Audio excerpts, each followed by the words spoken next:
So if you have chickens, these fly larvae are a must-have for your flock. So thank you to Value Grub for sending us these to try out.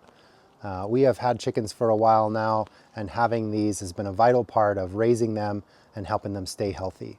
So making sure that your flock has enough protein is really important. It really helps with their egg production and the overall health of your chickens. Not only are these healthy for your chickens, but they're also a helpful tool for training them. They love these things, and so they will go wherever they are. So if you want to spread them out in your yard or get them to come to you, these are a good training treat to use for your flock. Whenever I take these out and put a handful in my hand or even start spreading them on the ground, the chickens just come running. Here.